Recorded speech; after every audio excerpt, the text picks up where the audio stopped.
বন্ধুরা, প্রতিজ্ঞা ধারাবাহিকে এবার শুরু হয়েছে ভালোবাসা, প্রতিশোধ আর ষড়যন্ত্রের এক জমজমাট অধ্যায়। ঝুমকির সমস্ত প্ল্যান যেন একে একে ভেস্তে যেতে শুরু করেছে। অভিমন্যুকে নিজের করে পাওয়ার জন্য এতদিন ধরে যে নাটক করছিল, এবার সেই খেলাতেই যেন নিজেই ফেঁসে যাচ্ছে ঝুমকি। বাড়িতে একা পেয়ে রাগে ক্ষোভে সমস্ত জিনিসপত্র ভাঙচুর করতে শুরু করে সে। কিন্তু হঠাৎই থেমে যায়, কারণ তার মনে পড়ে যায় এই দামি জিনিসগুলোর ক্ষতি হলে জ্যোতির্ময় দাশগুপ্ত তাকে কখনোই ছাড়বে না। তখনই মাথায় আসে নতুন প্ল্যান। বাড়ির মূল্যবান জিনিসপত্র গুছিয়ে নিয়ে পালিয়ে যাওয়ার চেষ্টা করে ঝুমকি, কারণ সে বুঝে গেছে অভিমন্যু যদি সত্যিটা সবাইকে জানিয়ে দেয় তাহলে সরাসরি জেল পর্যন্ত যেতে হতে পারে তাকে। কিন্তু ঠিক সেই মুহূর্তেই নিজের ভেতরের জিদ যেন আবার জেগে ওঠে ঝুমকির। ছোটবেলা সেই হিংসা আর ছুটির প্রতি প্রতিযোগিতার মনোভাব তাকে আবার উস্কে দেয়।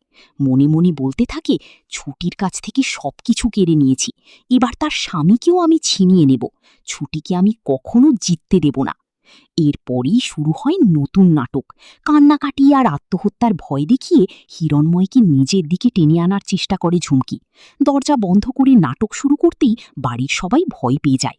হিরণময় তো একেবারে রেগে আগুন।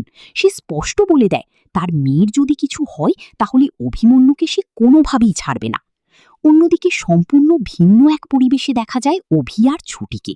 ধীরে ধীরে ছুটিকে নিজের পরিবারের সবার সঙ্গে পরিচয় করিয়ে দিতে থাকে অভি।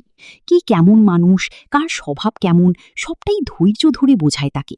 কিন্তু ছুটি তো ছুটি, মন দিয়ে লেখার বদলে ডায়েরিতে কাটাকাটি খেলতেই ব্যস্ত। আর সেই নিয়েই শুরু হয় দুজনের মিষ্টি খুনসুটি।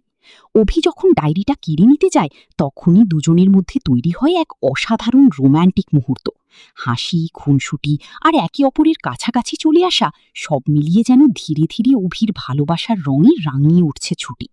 এদিকে অভির মা ছুটিকে মেনে নেওয়ার চেষ্টা করলেও ঠাম্মি এখনও এই সম্পর্ক কিছুতেই মেনে নিতে পারছেন না। বাড়ির পরিবেশ ক্রমেই কঠিন হয়ে উঠছে। কিন্তু এই কঠিন পরিস্থিতির মধ্যেও অভি ছুটিকে সাহস দিয়ে বলে, সবাইয়ের মন জয় করে তাকে এই বাড়িতে নিজের জায়গা তৈরি করতেই হবে।